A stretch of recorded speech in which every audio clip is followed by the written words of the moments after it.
Hello. अब हम बात कर लेते हैं ग्रहों के निर्माण की। तो ग्रहों के निर्माण के विकास की जो है 3 अवस्थाएं अलग अलग मानी गई हैं।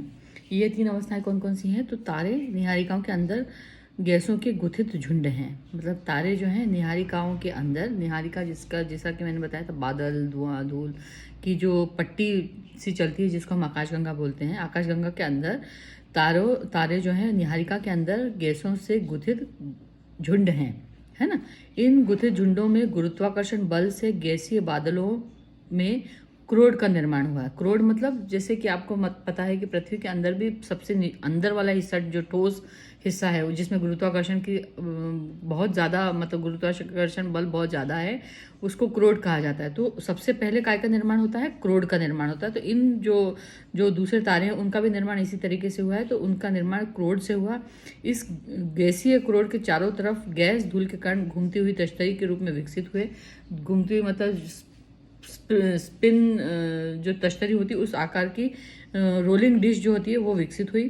फिर अगली अवस्था क्या आई? अगली अवस्था आई कि इसमें गैसीय बादलों का संघनन आरंभ हुआ और क्रोड को ढकने वाले पदार्थ जो है वो छोटे गोले के रूप में विकसित हुए। और ये छोटे गोले अणुओं के पारस्परिक आकर्षण की प्रक्रिया के द्वारा क्या हो गए? ग्रहाणुओं में, मतलब काफ़ी सारे परमाणु इकट्ठा होकर के, काफ़ी सारे अणु इकट्ठा होकर के एक बड़े गोले के रूप में संगठित हो गए। इस संगठन की प्रक्रिया से बड़े पिंड बनना शुरू हुए और गुरुत्वाकर्षण बल के परिणाम स्वरूप ये आपस में जुड़ गए। तो ये दूसरी प्रक्रिया हुई ग्रहों की। पहली प्रक्रिया हुई निहारिका में पहले गैसें गुत्थित हुई, फिर क्रोड्स के आसपास में जो है वो अणु जो है वो इकट्ठा होकर के उन्होंने गोले को बड़ा बनाया। और उसके बाद अंतिम अवस्था में क्या हुआ? अंतिम अवस्था में इन अनेक छोटे ग्रहाणुओं से संवर्धित होने पर कुछ बड़े पिंड जो है ग्रहों का रूप बने। तो ग्रहों का निर्माण किस तरीके से हुआ ये आपको तीनों जो उसकी स्टेजेस थी वो उसके बारे में मैंने बताया।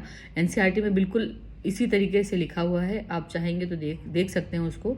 तो इस अवस्था में जो है ग्रहों का निर्माण हुआ। अब सौरमंडल कैसे बना? तो सौरमंडल के बारे में भी हम अगले वीडियो में जानेंगे।